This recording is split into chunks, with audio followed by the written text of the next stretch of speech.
Well, some session that certainly for India, and an extended middle session on day one of the second test at Lords at tea time. It's 157 for two. It would have been that much sweeter if Chiteshwar Pujara had managed to stay around till tea. Fell just a few minutes before the break. But what a session that was for India's openers. We look back at that partnership, and Rohit Sharma had a strong-looking KL Rahul as well, and what a champion Jimmy Anderson is. All that and more on ESPN Cricket for Matchday with Stephen Harmison and VVS Laxman. Lakshman, that opening stand, you have to go back to 2007, of course, a series that you'd remember fondly. For the last time there was a 100 stand in India, in England by an Indian pair.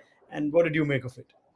Yeah, one of the reasons why we won in that series in 2007 was the way Wasim Jafar and Dinesh Karthik were giving solid opening starts for us. And then even though none of us got a century, and it was only Anil who got 100 in that Test series, but everyone contributed and chipped in, and that's so important if you have to beat England in their own backyard. The opening foundation is very critical, and both the openers, being natural stroke players, showed a lot of discipline, continued to exhibit the discipline like the way they did in Nottingham. While KL Rahul looked really assured at the crease, I was very impressed with the way Rohit Sharma batted today. Yes, he will be disappointed once again that he didn't get that magical three-figure mark, but I think till the time he was on the wicket, he was in total control. And as far as KL Rahul is concerned, the one thing which was impressive is he's a man in great touch, great rhythm. But he was not restless, even though he was not getting easy opportunities to score runs off. But he was not getting restless. His body language didn't suggest that he was going after the bowling or waiting for the loose delivery. He was just playing on the merit of the delivery, and which is really important if you have to perform as an opener. And that's exactly what he's doing at the moment. All this cloud cover and overcast conditions. Steve Armstrong, you made the point at lunch. Sometimes it can fool you. Has it been that kind of session? I think batting brilliance. I think that's the way I'd look at the way this Test match has gone so far. I don't think England have bowled horrendously. I don't think they've bowled badly at all. I think they've put the ball in a good area. I think the difference between the two openers for India and possibly the two openers for England in the previous Test matches, they've respected the good ball. They've played it, played it well. They've left it or they've defended it. And when it's been there to score, they've scored. And KL Rahul has.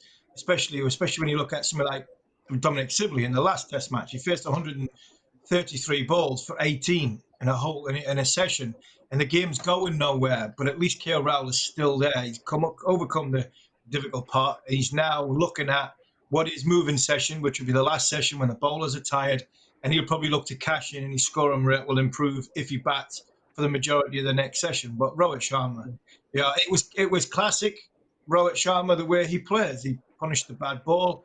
He hit the ball nicely down the ground. He pulled the ball off Mark Wood in a ball express pace. 95 mile an hour. Mark Wood was clocking it up, and Sharma had the answers to that. But like you said before, a bit of brilliance from Jimmy Anderson.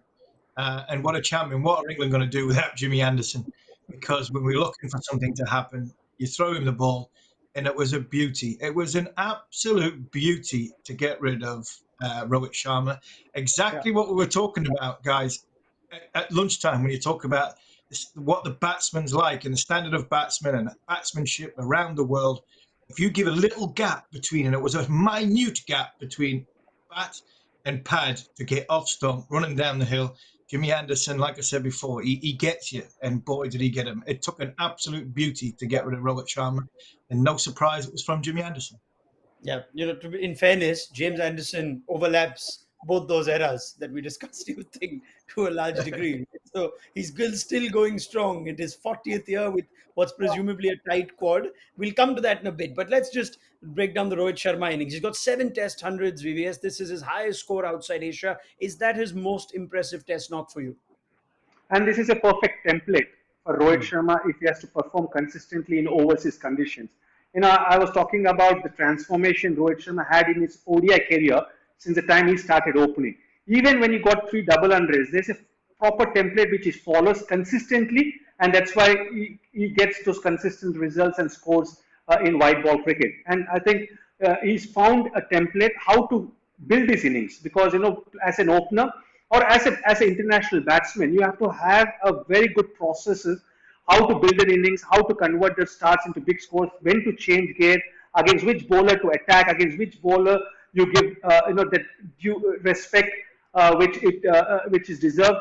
And I feel that this innings will be a template for Rohit Sharma going forward. Because whenever Sam Curran was attacking the stumps, he was not hesitant in playing his natural shots, especially using his wrist on the onside. Wherever the ball was there to be left, especially when it's in the channel or corridor of uncertainty, the length, or even if it's an over pitch ball, he was not looking to hit the ball on the rise or even hit that lavish drives, which is capable of hitting. So overall, I think this is a template how he's going to bat in overseas conditions, and I'm sure that hundreds he will eventually get. I think as an experienced player, he understands that you're not going to look out for hundreds. You follow the processes and do the right things consistently. The results will eventually come your way. I mean, there's a time I think where he was nearing 70 and KL Rahul was still in the teens Yeah. or just past 10 or something like that. And he's got there, Steve, after, I mean, hardly without playing a shot and anger strike rate. I know we don't talk a lot about batting strike rates in Test cricket. It's not relevant, but it was a comfortable 80. He was striking in the 50s, 60s almost throughout. I mean, what that innings seemed like he didn't play a false shot for a large part of it.